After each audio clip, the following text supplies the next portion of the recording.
Hi guys, I've got a very exciting unboxing today. We're going to just jump straight in as per usual.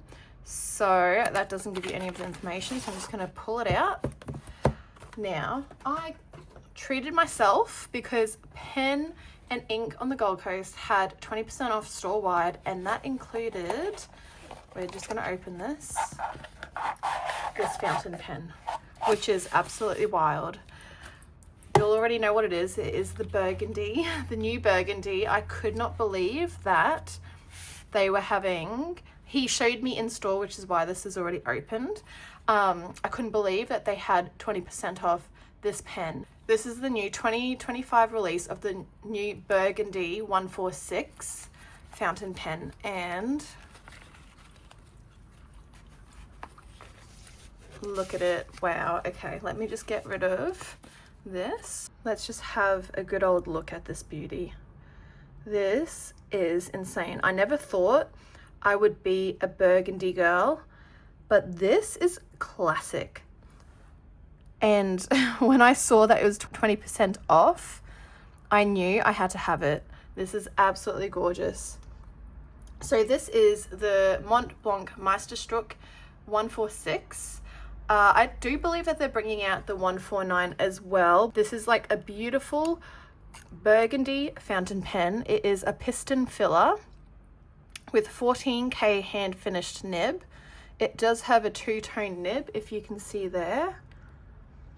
And I got the fine. If they offered extra fine, would have gotten that, because they do write quite broad for me. My Montblanc baby is a fine as well, and I ideally would have preferred an extra fine, but that's okay. Let's just have a closer look at this beauty if it wants to focus. This is absolutely gorgeous.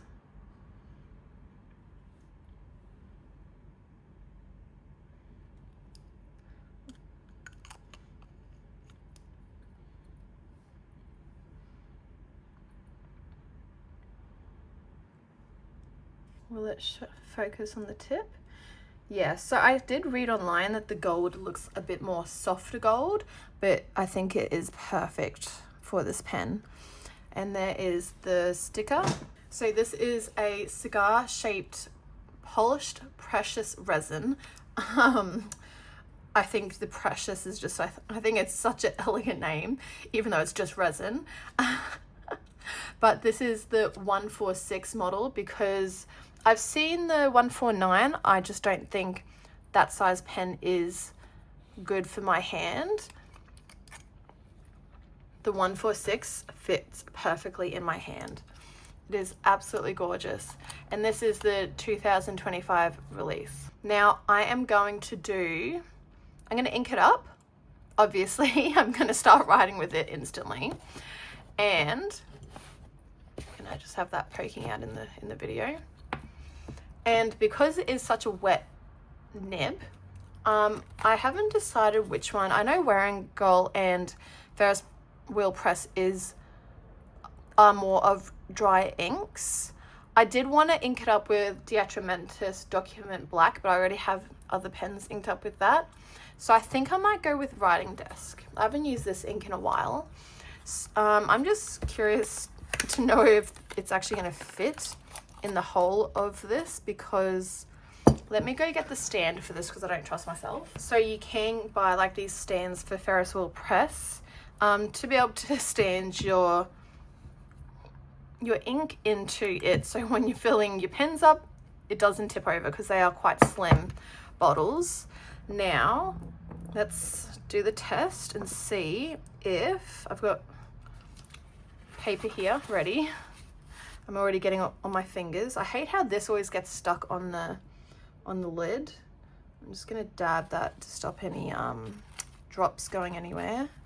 And it's already in my nail. All right, that can go back in there. I hate that. That drives me absolutely insane. Okay, let's give it a shot. So I just need to unwind the piston. Okay. Yeah, it fits. Okay, cool. We're not going to fill it up all the way. I think that was a hefty fill. I have so many pens inked up right now. And I also sold quite a few of my pens because I'm trying to refine my collection. Like, I'm not leaning to my super colorful pens anymore. So I kind of want to just stick to my brown neutral type pens. And this kind of fits into that category because it's like a muted color and it's very classy. So let me just put this back in its box. I'm a bit tired, guys. This year has drained every ounce of my being out of me. It's been incredible. I have loved every second of it, but I need energy of a child. I'm just tired, and I'm gonna have about 2 weeks off over Christmas, but I'll be working on a static paper code during that time. But for my photography business, I will be having time off. So I'm just gonna give that one more little wipe down. And we're going to pull out, this is my swatch book that I use. It's just a sterling ink Tomoe River paper notebook that I have in this hobo style cover. I got this off Etsy. You'll be able to find it. I'll add a link in my description, but I prefer this insert over the Stalogy because Stalogy does not handle fountain penning that well. Okay. I'm excited for this.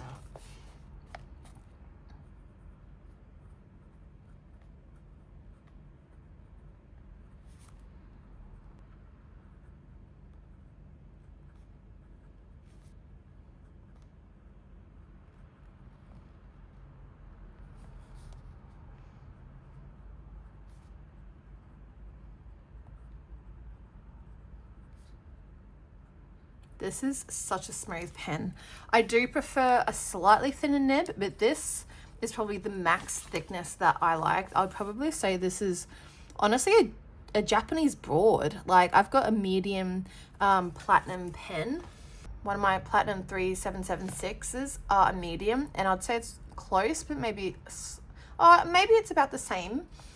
But I wouldn't want any thicker than this. So I wish I had like an extra fine, but I don't know if they're releasing it. But it is obviously a beautiful nib.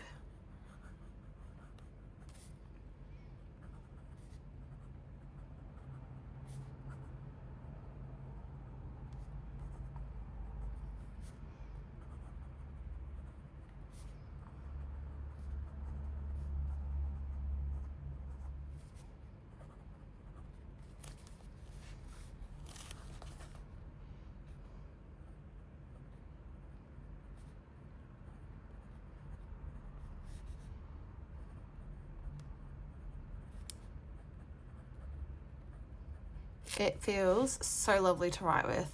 I think I would probably try, after I've used this ink, a more drier nib, but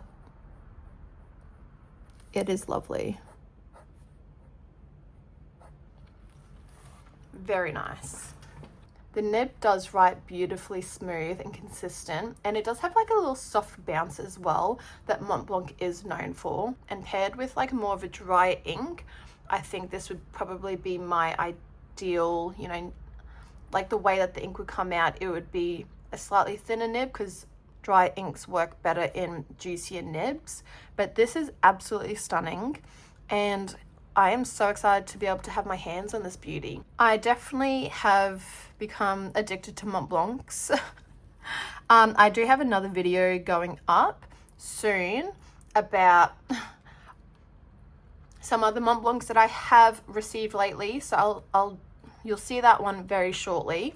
But yeah, I'm very, very happy with this purchase. I think it is absolutely stunning, and yeah, honestly, I'm so glad that they brought out another color of the Montblancs, like the classic range, because it is just stunning, and it's just lovely to have something different and new and fresh in their lineup. So I'll do one more little close-up so you can have one last look. Okay, so here is a comparison in size to the Pelican M800. I did notice it's got tarnish. It's tarnishing on the, like you can see like right there. It's tarnishing on the gold ring, which is fine. Oh, it's everywhere. I wonder if that can be fixed. Oh, anyway. If you prefer the M800 size over M1000 size, I definitely recommend going with the 149 because it is very similar in sizing. It is a bit longer with the cap, but I'll show you uncapped shortly. This is the Platinum 3776, one of my all-time favorite brands ever. The fine nib is like my ideal nib size. And then this is the Sailor Pro Gear size. Also prefer this over the other models. I do have a couple of Pro Gear Slims, but those ones I have to cap because they are just slightly too short for me. But I'll show you these uncapped as well. Okay, so this is them uncapped. You can see that the Platinum 3776 and the Sailor Pro Gear are very similar in size, and the 146 Montblanc is probably a hair thinner than the M800, but this is probably, if I could have all pens in this size, this is my ideal pen size. And you can see the cap is a little bit longer, which is what's probably adding to the height and the length of the pen. But I think it is absolutely stunning, and I'm so excited to start journaling with it and whatnot. And I just love the two-toned nib. It is absolutely gorgeous. Anyway, guys, that is my unboxing and thoughts on the new Montblanc Meisterstruck Burgundy 146. Is an absolutely stunning pen. Very elegant, and it's not too bright red. A very classy and stylish feel.